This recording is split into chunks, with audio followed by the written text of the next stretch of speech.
foi uma violência contra a minha família, foi uma violência contra mim, mas mais do que qualquer coisa foi uma violência contra a oposição e uma violência contra o Congresso Nacional, uma violência contra o Parlamento.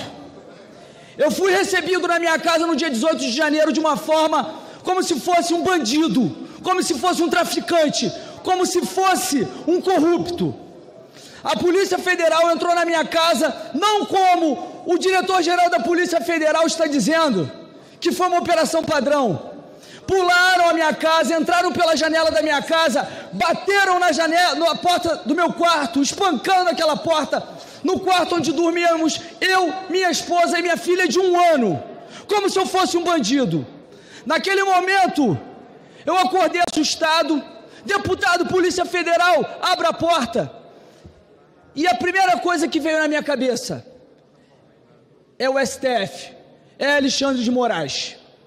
Abri a porta, fizeram toda a diligência, eu não sabia do que se tratava. Mas quando eles foram embora, fiquei sabendo pela imprensa do que se tratava. Era mais uma etapa da Operação Lesa Pátria. Para minha desagradável surpresa, porque quem me conhece sabe que naquele dia do 8 de janeiro, em momentos anteriores, eu nunca apoiei o 8 de janeiro. Eu nem sequer sabia do ato do dia 8 de janeiro. Eu fui saber um dia antes que as pessoas estavam indo para lá. Eu não sabia porque eu estava naquele momento preocupado com o futuro da minha filha que havia acabado de nascer. Estava cuidando da minha filha, ajudando a minha esposa a cuidar da nossa pequena Sofia. Não sabia de nada que tinha acontecido. Inclusive, fiz postagens todas falando a respeito daquela situação lamentável, falando que aquilo não era aceitável, que era horrível para nós conservadores e que inclusive isso seria utilizado por Lula e o seu consórcio com o STF para justificar a tirania e todos os abusos de autoridade que vêm sendo cometidos agora, de mais recrudescidos contra todos nós. Mas aí eu fui ver o que a imprensa estava alegando contra mim. Supostamente eu teria conversado com uma pessoa que participou do ato do dia 8 de janeiro. Um apoiador que me apoiou em Campos dos Goytacazes. Seu apelido é CVC. E, segundo o portal G1, como diversos outros veículos de comunicação, eles disseram que tinham conversas que demonstravam que eu era um mandante, que eu era um ordenador, que eu era um articulador do 8 de janeiro. Inclusive o G1 coloca: troca de mensagens entre deputado Carlos Jordi e golpistas motivaram buscas da PF. E aqui, alvo de busca nessa quinta-feira, Carlos Jordi trocava mensagens com um grupo de golpistas no Rio e passava orientações sobre atos antidemocráticos. Segundo investigadores, Jordi trocou mensagens sobre bloqueio de rodovias e sobre os atos golpistas do 8 de janeiro. Eu nunca incitei, eu nunca troquei conversa com ninguém a respeito do 8 de janeiro, e mesmo que eu tivesse, qualquer um que queira se manifestar pacificamente tem esse direito garantido pela Constituição, mas nunca incitei nada, não havia nenhuma conversa. As únicas conversas que tinham foi um trecho em que CVC me chama de meu líder e uma foto em que ele supostamente teria participado, teria tirado aqui do 8 de janeiro. A conversa é: meu líder, qual a orientação, qual o direcionamento? E eu falo: tá podendo falar? E ele: claro, a hora que você quiser. Eu nem me recordo qual foi o teor, mas todos que me perguntavam sobre o que seria do Brasil naquele momento, eu falava: gente, acabou, a eleição acabou, nada disso vai dar nada, não vai dar em nada. E eu não me lembro o que nós falamos.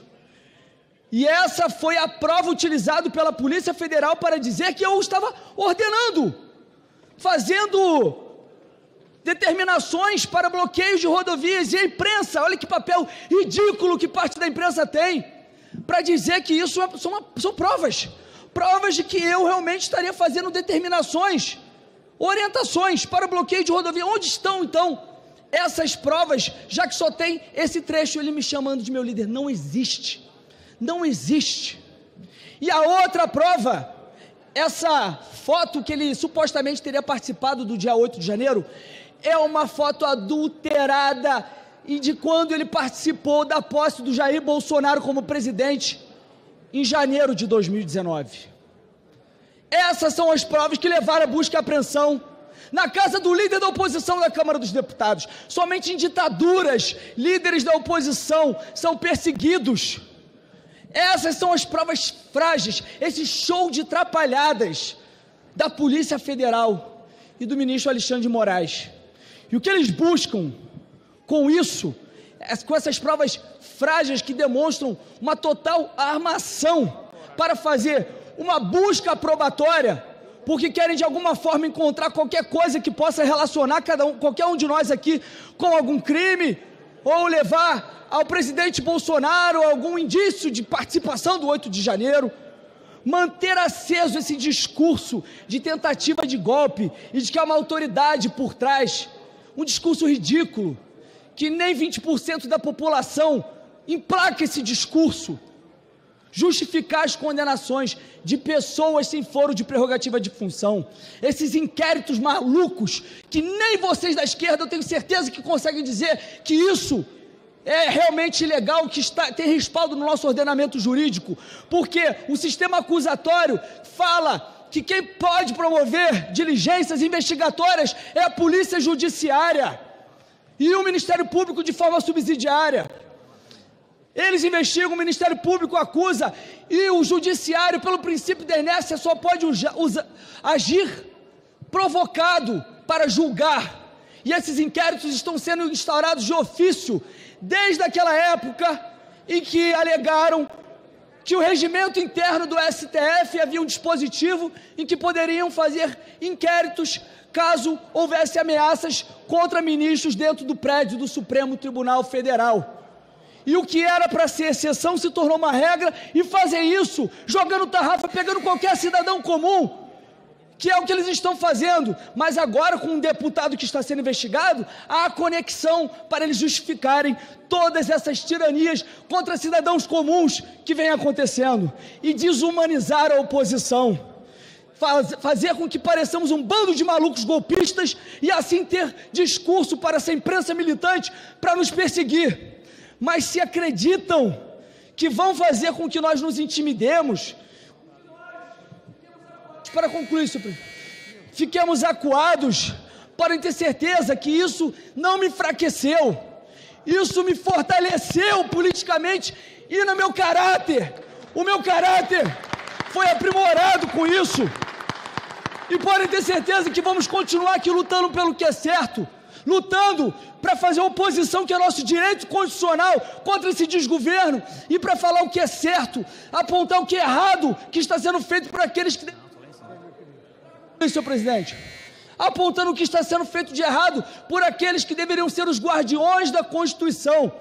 Todo o poder emana do povo, que o exerce através de representantes eleitos, que somos nós. Vamos lutar aqui pelo fim do foro de prerrogativa de função,